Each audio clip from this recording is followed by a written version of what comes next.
Shalom Bapak Ibu dan Saudara-saudara yang dikasihi oleh Tuhan Yesus Kristus. Kita bertemu kembali dalam renungan harian dari HKBP Batam. Sebelum kita mendengarkan firman Tuhan, kita memuji Dia, kita bernyanyi.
Kita berdoa.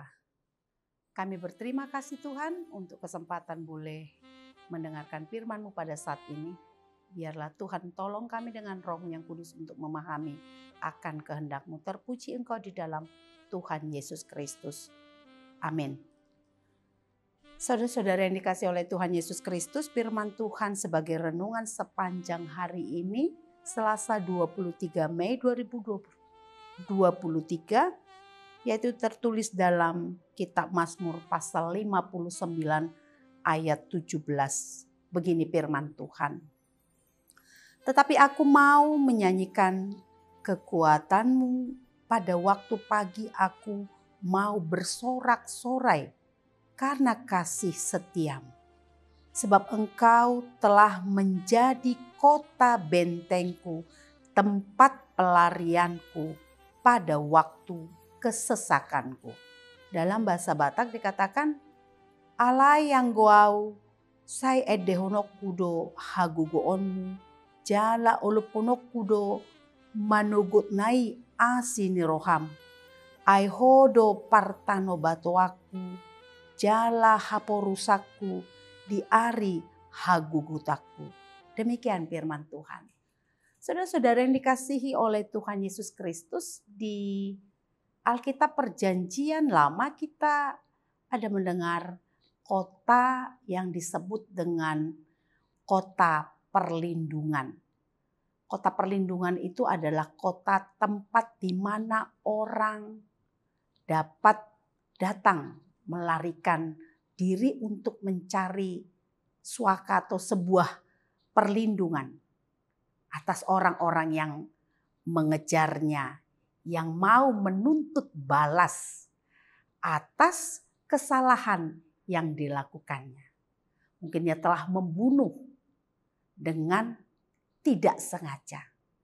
Atau mungkin dia membunuh karena sebuah keterpaksaan atau pembelaan dirinya.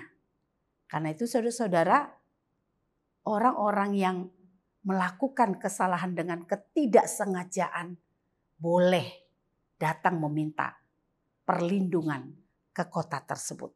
Saudara-saudara sekalian, kota tersebut didirikan supaya mereka-mereka yang terdesak karena melakukan kesalahan itu tadi, yang di dalam pengejaran orang-orang yang mau membunuhnya tidak sampai ya mati karena sebuah hukum rimba sebelum mereka itu diperhadapkan kepada pengadilan yang dapat menimbang atau memberikan hukuman yang adil, yang pantas untuk diterimanya. Saudara-saudara sekalian, Allah sendiri yang pertama sekali ya menyuruh, memerintahkan untuk membangun sebuah kota perlindungan itu. Itu menjadi sebuah gambaran bagaimana Allah itu sangat penuh kasih. Allah itu Allah yang selalu mau dengan tangan terbuka menerima siapapun orang-orang yang dalam kesesakannya mencari perlindungan, pertolongan, keselamatan di dalam kehidupannya.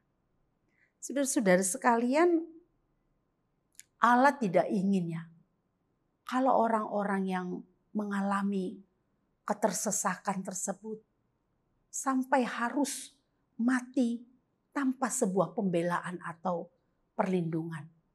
Dan kasih Allah yang begitu besar menunjukkan bagaimana kita ini begitu berharga di hadapannya. Pembelaannya dia nyatakan dengan sempurna bagi manusia yang membutuhkan pertolongan keselamatan di dalam Tuhan Yesus Kristus. Karena itu saudara-saudara sekalian, di dalam Yesus Kristus kita boleh melihat dan merasakan bagaimana Allah dengan tangan yang penuh kasih keterbukaan mau menerima siapapun yang datang berlindung kepadanya, memohon pertolongan kepadanya. Saudara-saudara sekalian, hal itu yang dirasakan oleh Raja Daud ya, di mana dia benar-benar bukan hanya mendengar, tetapi dia betul-betul merasakan, mengalami bagaimana Allah yang senantiasa memberikan pertolongannya, menyelamatkannya dari kejaran para musuh-musuhnya yang mengintai, yang menginginkan nyawanya. Saudara-saudara sekalian, ketika Daud merasakan bagaimana Tuhan dapat dia jadikan sebagai pertolongan di dalam kehidupannya, itu membuatnya menjadi memiliki sebuah hati yang terus-menerus dipenuhi dengan rasa syukur, bersorak. Seperti yang dinyatakannya di dalam nats renungan hari ini. Dia katakan, tetapi aku mau menyanyikan kekuatan-Mu. Bahkan dia katakan, pada waktu pagi aku mau bersorak-sorai karena kasih setia-Mu. Saudara-saudara sekalian, kalau Daud mampu merasakan bagaimana Allah menjadi pelindung, penolong, kota benteng, tempat dia bisa melarikan diri dari kejaran musuh-musuhnya. Itu karena Daud juga memang memiliki hubungan yang betul-betul erat, dalam dengan Tuhan. Sehingga dia betul-betul merasakan siapa Tuhan di dalam kehidupannya. Dia katakan tadi, pada waktu pagi aku mau bersorak-sorai. Waktu pagi, waktu terbaik dalam hidupnya. Daud berikan untuk bersekutu dengan Tuhan. Daud memberikan harinya yang terbaik, waktu terbaiknya pada pagi hari.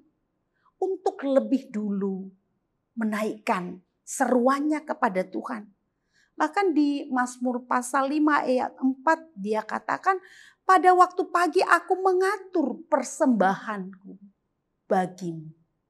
Saudara-saudara sekalian, ayat ini juga mau mengingatkan kita bagaimana supaya setiap orang-orang yang mau menjadikan Tuhan sebagai tempat perlindungannya, pelariannya, tempat di mana dia mendapatkan ketenangan dan jaminan keselamatan. Dia juga harus belajar sama seperti yang dilakukan oleh Daud. Menjadikan Tuhan sebagai prioritas di dalam kehidupannya. Mari saudara-saudara sekalian, kita juga mau belajar ya. Diajak untuk menjadikan Tuhan sebagai prioritas di dalam hari-hari yang kita lewati. Pagi hari ketika kita bangun, marilah sebelum kita melakukan apa yang perlu dalam kehidupan kita, berikan waktu, pakai waktu untuk lebih dulu seperti Daud. Berseru kepada Tuhan, menaikkan pujiannya kepada Tuhan. Bahkan memberikan persembahannya kepada Tuhan. Yang terbaik dari waktu yang dia punya. Dia berikan untuk lebih dulu bersekutu dengan Tuhan. Karena itu mari setiap kita anak-anak Tuhan yang menjadikan Tuhan sebagai pelindung kita, tempat kita untuk mencari pertolongan dalam kehidupan kita ini. Jadikan Tuhan sebagai prioritas yang pertama, yang terutama dalam hidup kita. Jangan pernah lewatkan hari-hari kita tanpa lebih dulu mengutamakan Tuhan sebagai sumber kehidupan kita. Kiranya firman Tuhan yang senantiasa kita renungkan, kita baca setiap pagi dalam saat teduh kita akan menjadikan kita lebih lagi merasakan bagaimana Tuhan benar-benar menjadi kota perlindungan yang menjamin hidup kita masing-masing. Tuhan Yesus memberkati. Kita berdoa. Kami berterima kasih Tuhan untuk firman-Mu yang mengingatkan kami bahwa Engkau adalah tempat perlindungan bagi kami, anak-anak-Mu yang mengalami kesesakan. Terima kasih Tuhan, biarlah firman-Mu mengingatkan kami supaya kami tidak pernah lepas dari Engkau dan kami tidak mencari perlindungan dari kekuatan yang lain di tengah-tengah dunia ini, tetapi biarlah hanya Engkau Tuhan, perlindungan kami, sumber pertolongan kami, sehingga kami juga boleh terus hidup melekat kepadamu, menjadikan Engkau yang terutama di dalam kehidupan kami masing-masing. Terpujilah Engkau Bapa di dalam nama Tuhan Yesus Kristus. Amin. Mari saudara-saudara terus jadikan Tuhan sebagai prioritas dalam hidup kita, dalam hari-hari kita. Tuhan Yesus memberkati. Sampai jumpa.